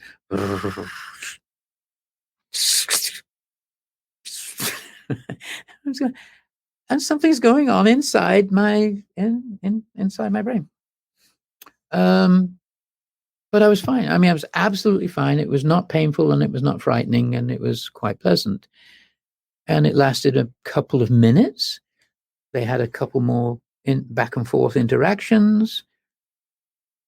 and then withdrew whatever was there inside. But of course, it's not a physical thing because I don't have a hole in my head. I mean, when I was able to move again, I mean, there's nothing, but something went in and I was well aware of it, right? And then they just melted out of the room and I regained my ability to move. And I thought, wow, of course you think, what on earth was that? But because I knew that my guru was there and I was safe, I did not particularly dwell on it. I thought, well, I'll know what that's about at some point, and that's all. So it happened again about 2 weeks later. But this time, as I felt the air crackling and that electrical sense of, oh, they're here again. And I was frozen and immobilized. Of course, now I knew what it was. I go, oh, this again. And they went through the same procedure again. I guess they You missed something? They missed something. They had to put version 2.3 in. I don't know what it was, but it was exactly the same thing. Chit chat back and forth. Oops, no, let's move that. I'm joking, right? I don't know. I do not know. I have no idea. Now, here's the interesting thing. Well, I suppose that's all interesting, but here's the interesting thing to me. It happened 3 times. So again, like a week or so later, it happened again. Oh, here we are again, another upgrade. Right, okay. And I just surrender. And by then, I'm just surrendering to it anyway and going, oh, this is cool. I wonder what they've got for me today. And pretty much the same experience each time, just a lot of gone. And now here, I did not make the connection at all I think it was just erased from my mind that I needed to know the connection. But a couple of weeks later, I was introduced to the Shakespeare issue.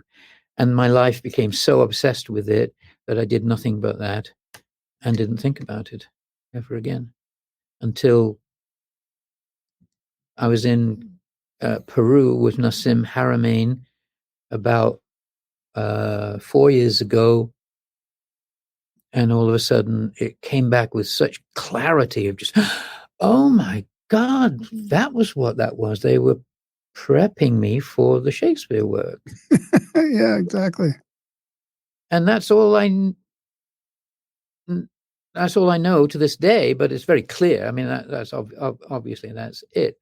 I needed whatever, who knows, right? It was benevolent and it was beautiful and it was a loving experience. And why you would need some sort of psycho-spiritual surgical operation, why wasn't I just born able to do it? I think it was to keep me shut out from it until the time was right for me to, because I had a lot to do until I was 55 at that point, right? I was 55 years old and I was actually ready to leave. I mean, leave the planet. I was done. I was praying daily to God. If you've got something for me to do, look, I've been on 5 record labels. I've had a blast. I've got my daughter off and running. She's at NYU doing her thing. And I have no family ties. I've been married 3 times, divorced 3 times. I've been a good person. I've been an asshole. I've been everything in between. And please, I need a rest. And I was saying, take me. I was literally praying that, but I said, I have the feeling that you've got something for me and I don't know what it is. So damn well, show me. And that's how I was praying. I said, you've got to show me, else I'm fed up with this. Just take me out. I'll just make it painless. And then he's going, oh, we'll send in the angels. The same ones that were with John Dee, by the way. I don't know that. I just know that from that point on, I was able to download all this stuff seemingly effortlessly, and not effortlessly. It's a lot of work, but it's a joy. I mean, it's more than repaid for the time. Like I say, whatever, 60,000 hours. come on, I could have got 10 PhDs in that time. You know, I have people accusing me online of saying, he's just doing this to sell a book. Yeah, you always get that. I made one book and I've sold about 10. The other several hundred, I've just given them away Yeah. to just spread Yeah. the word.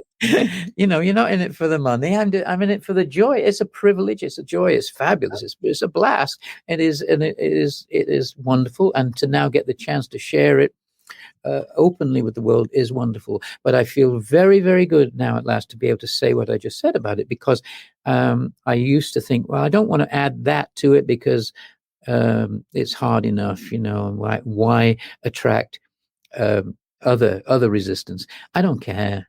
Yeah, good for you. No, thanks for sharing it. It Yeah. happened. It's true. Yeah. On my daughter's life, it's true. It's not, you know, but it's also, you realize it's a critical part of it. It's a critical part of how John Dee was able to bring all of this to the world, because it's a superhuman thing that he did. Yeah. It's not, and yeah, he couldn't have done it without the angels. Yeah. It's just mind-boggling how complex and deep it is. And so it's not me. It's not me having this somehow superior intellect to be able to do it. It's help from the universe because the world is ready to know it. And so I just realized, oh, yeah, you've got to say that and just own it. Because that's it. Yeah, thanks for sharing that. Yeah, that's amazing. Do you have any dates from any of this stuff? Like you wouldn't have seen that your buddy in his first stand-up that got you interested in Shakespeare on like 624 or anything like that, eh? Yeah, interesting. Yeah, good thinking. Yeah. No, it was close. It was July 8th that I got introduced to it. And I remember that. Well, then I wonder, well, that almost makes like that third encounter June 24th. Very close.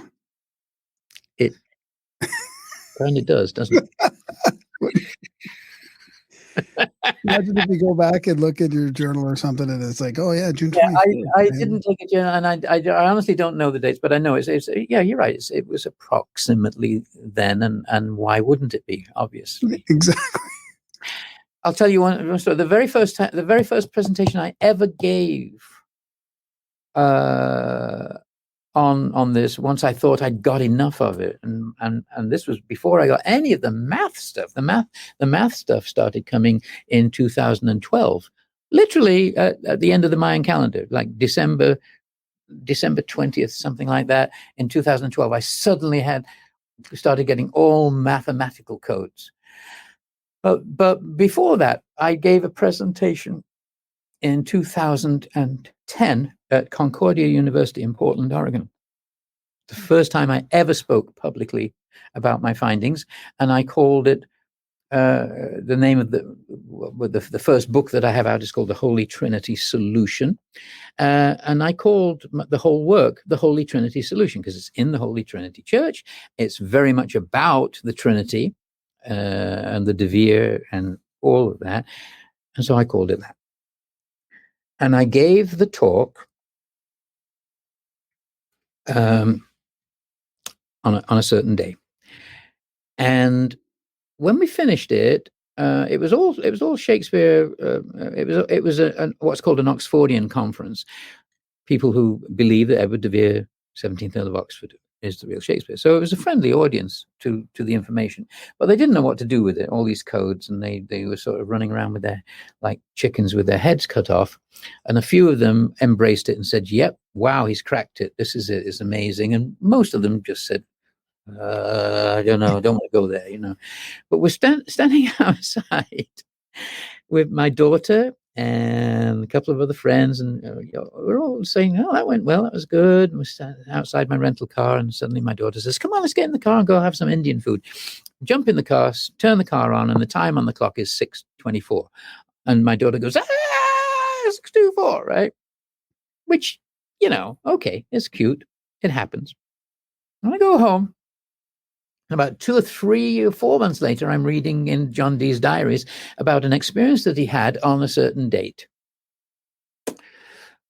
And it was this date, it was April 10th, that I'd just given this presentation on.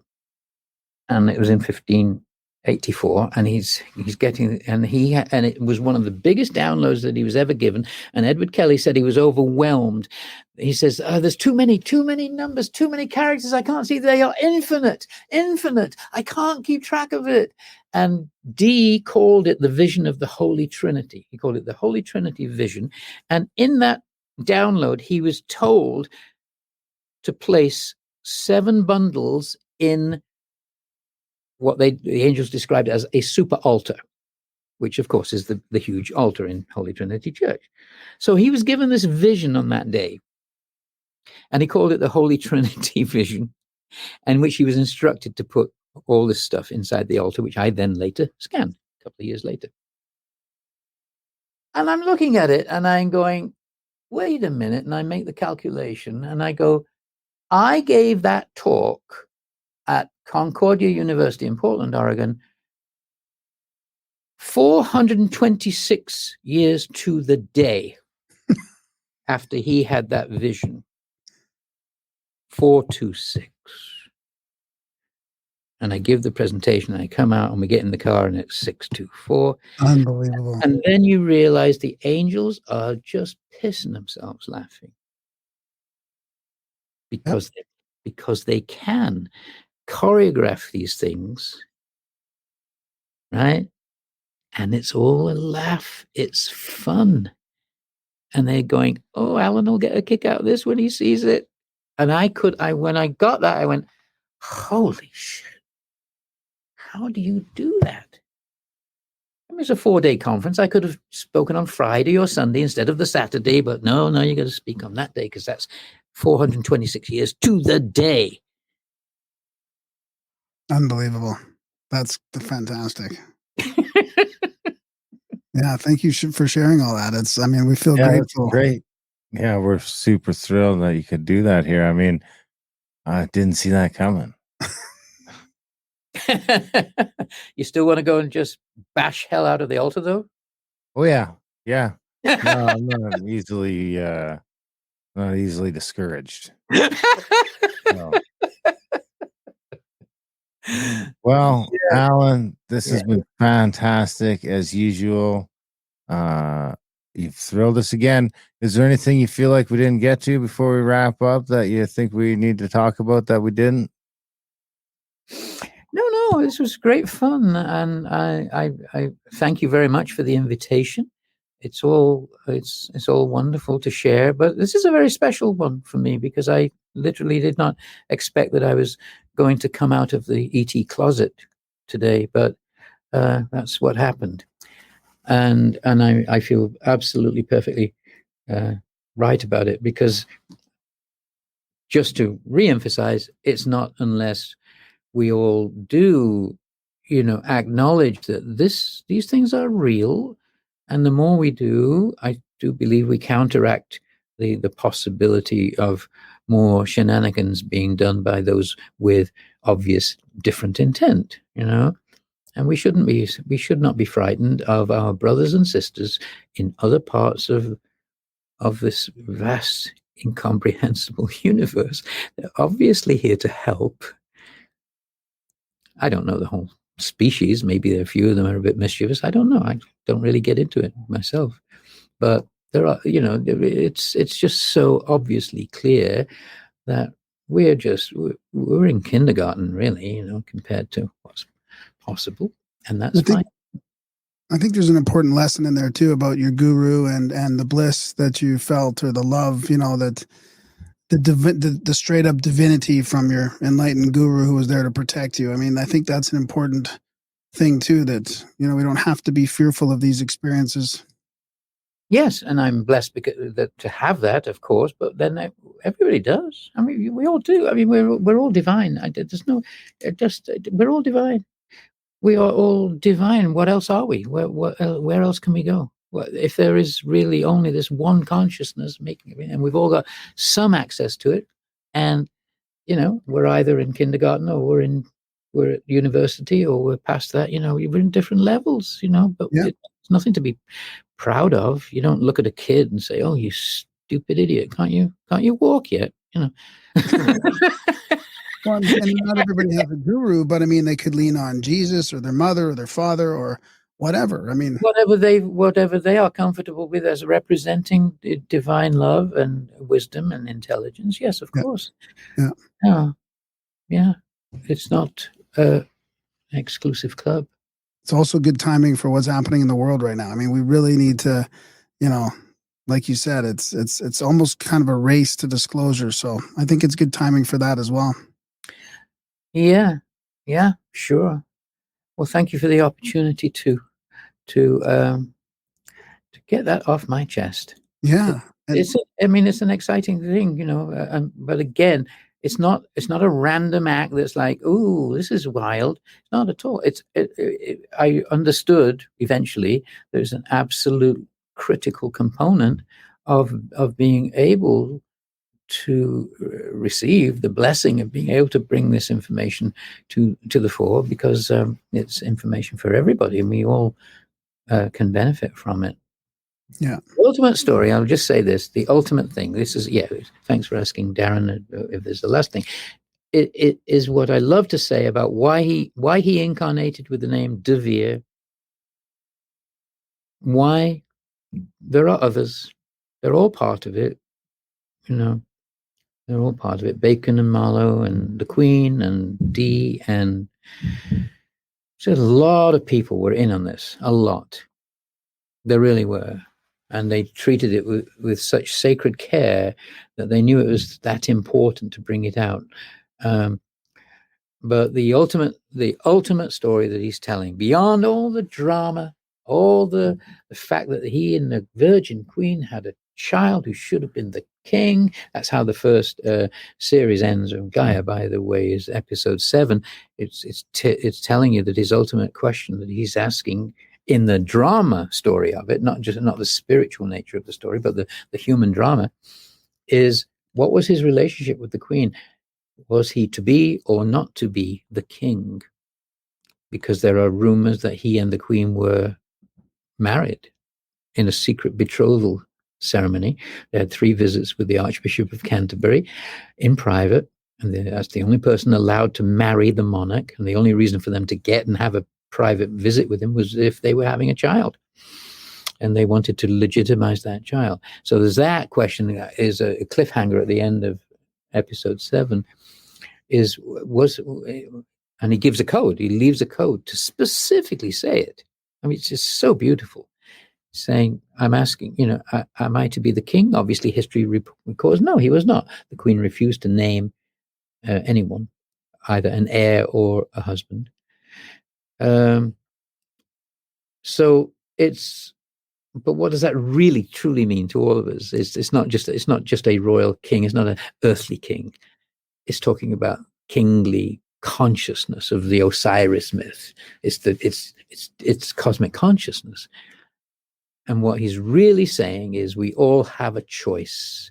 We can wear this mask of Shakespeare and bumble around in our collective Midsummer Night's Dream until we figure it out, and we know that how to get home by balancing all our opposite tendencies, our male and female, light and dark, our good qualities, our bad qualities, all that rubbish.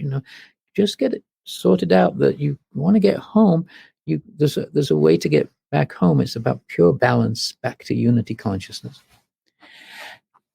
So he's saying, and I do this with the mask at the end, and I go, I think I've got it here. Actually, I don't bother putting it on, but I put on this mask. And I say,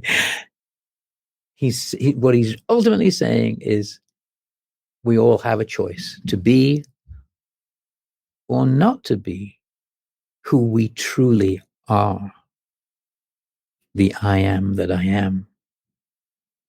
And we can continue playing this drama and wearing a mask and saying, I'm the villain, or I'm the hero, or I'm rich, or I'm poor, and I'm, everything that we go through in thousands of incarnations. Or we can choose to be who we really are. Divine. It's a hard choice to make. We make it step by step by step. But that's what he's saying, essentially. That's what the game is all about. To be or not to be who you really are, and make a decision. And both are fine. That's the other thing about he's saying. It's all fine. Because look how fun drama is. Look at all these plays I wrote. It's pretty wild. You can have a blast. But you do have to keep reincarnating and going through this shit over and over and over again until you decide you want out. That's fantastic. Yeah, I love that. I love that ending. And we got to recommend people to watch that. I mean, honestly, it's a very great summary of your research. And I mean, it's very visual too. It's got all the the codes and the deciphering, and you're narrating the whole thing. So thank you. Tell people how to go there again. Yeah. Thank you both. Thank you, Darren. Absolutely. Thank you, Alan. Always a pleasure. Keep that sledgehammer nearby. I might come visit you and decide we'll go do it that way. I got whatever you need, buddy. I got whatever you need. All that and better. All right, Alan. This has been great. The website's To Be or Not to Be. And we encourage everyone to go check that out and do everything they're supposed to do. Go down and click on watch the Gaia series there on that website. Yes, please do that, and leave a message saying, whatever you want to say, obviously, but every little helps. Every little chip away at truth is going to get the final truth out, and I appreciate all your support. Thank you. Thanks, Alan. See ya. Thanks, Alan.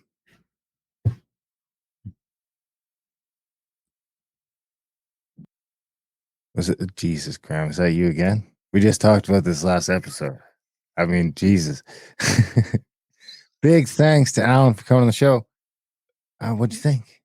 Oh, I thought it was fantastic. I love it. Yeah, I really appreciate him giving us the opportunity to come out of the closet with us. What good timing. There's got to be a better way to say that. I love, honestly, you got to watch the series. It's fantastic. He does such a great job. He's like made for that presentation of his work. I don't know if you notice, but that one's taken. The clock is taken. Yeah, that's okay. But they're pretty possessive over there too. You gotta be careful. Big thanks to Alan for coming on the show. Big thanks to you guys for listening. Even bigger thanks if you're one of our supporters. We can't do this without you. We're 100% listener supported Value for Value podcast. If you're getting some value from our 607, 608, maybe 609 podcasts, all free, all there, all in the back catalog, go get them. Ephraim Palermo, #1. Just had our 10-year anniversary. Head to organimerica.ca/support today. Sign up for a monthly or make a one-time donation. Tax season. Maybe you just got your tax return. Send us some dough. Maybe we missed that, actually. That might have been a couple months ago. Anyway, AmericaOutlaw.ca is the other podcast. Gets a little racy, a little dicey sometimes. Gets a little controversial for sure. It's canceled everywhere that it can be. AmericaOutlaw.ca for that. Audiobooks, adultbrain.ca. Almost 193, I think. And Spam Graham. I mean, this guy doesn't get enough emails. He's always complaining about how nobody emails him anymore. Graham@gramerica.com. That's it. I'll leave it at that. We love you guys. Thanks for listening. And we will see you next week.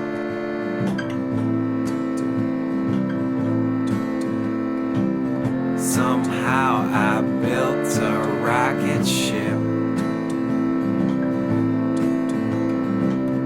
out of the stuff dreams are made and popsicle sticks. Please look at my rocket ship schematics. Tell me you can fly to the moon. Tell me I'm not a lunatic.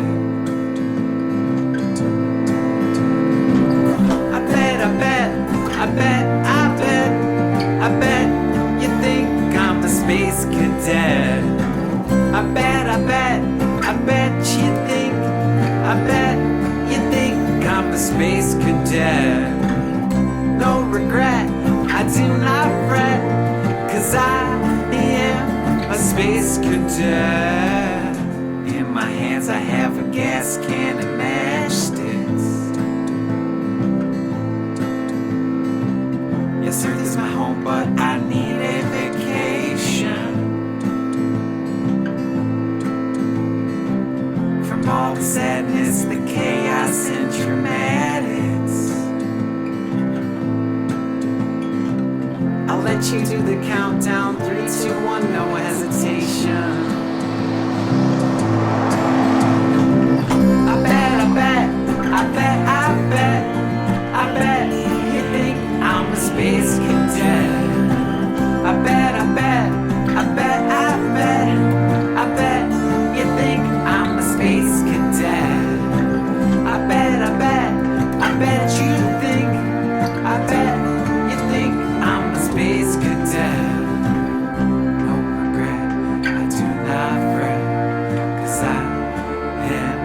space cadet.